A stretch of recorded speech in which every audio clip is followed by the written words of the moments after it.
Hi කොහොමද ඔයගලන්ට අද මම ඔයගලන්ට අරගෙන ආවේ බජට් විදියට කොහොමද අපි පැස්ටා එකක් හදාගන්නේ කියලා. මේක මට හිතුණ විදියක් හැබැයි ඔයගලන්ටත් හොඳයි කියලා හිතනවා නම් try කරලා බලන්න. අපිට මේ බජට් පැස්ටා එක හදන්න මුලින්ම තම්බගත්ත පැස්ටා ඕන වෙනවා. ඊට පස්සේ අපි සීසන් කරගත්තු චිකන් ටිකක් ඕන වෙනවා.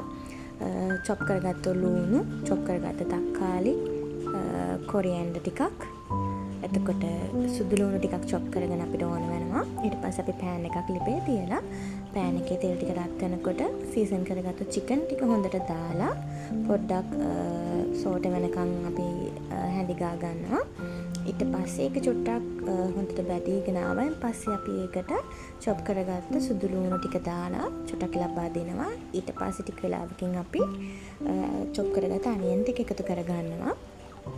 ඊට පස්සේ අපි ඒකටම චුට්ටක් වෙලා හැඳි ගාලා අපි කපාගත්තු තක්කාලි, හමු මිරිස්, කොත්තමල්ලි කොළ ඔක්කොම අපි එකතු කරගන්නවා. එකතු කරගෙන ආයි විනාඩි 2-3ක් විතර හොඳට අපි ඒක හැඳි ගා ගන්නවා.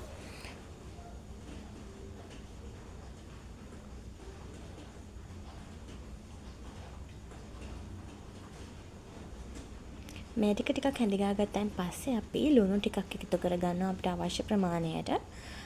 ලුණුත් එක්කම අපි සැර කන්න කැමති විදියට කෑලි මිරිස් ටිකක් එකතු කරගන්න පුළුවන්. ඔයාලා ගොඩක් සැර කනවා නම් කෑලි මිරිස් ටිකක් වැඩිපුර එකතු කරගත්තම රසයි. මම ටිකක් වැඩි සැරප කන නිසා කෑලි මිරිස් ටිකක් වැඩියෙන් එකතු කරගත්තා. ඒත් එක්ක මම ඒකට සෝයා සෝස් ටිකක් එකතු කරගන්නවා. ටොමැටෝ සෝස් ටිකක් එකතු කරගන්නවා. මේක ඔයගලන්ට ඉතින් ඇඩිෂනල් ගෙදර තියෙනවා නම් පාවිච්චි කරන්න පුළුවන්. නැත්නම් ඉතින් නොදා ඉන්නත් පුළුවන්. නොදා හිටිය කියලා හැම රසයේ වෙනසක් වෙන්නේ නැහැ. හොඳ රසක් මේකේ තියෙනවා. දැන් ඉතින් අපේ පැස්ටා ටික දාගෙන මේක කලවම් කරගන්න තමයි තියෙන්නේ. මේක තමයි ඉතින් මගේ බජට් පැස්ටා එක.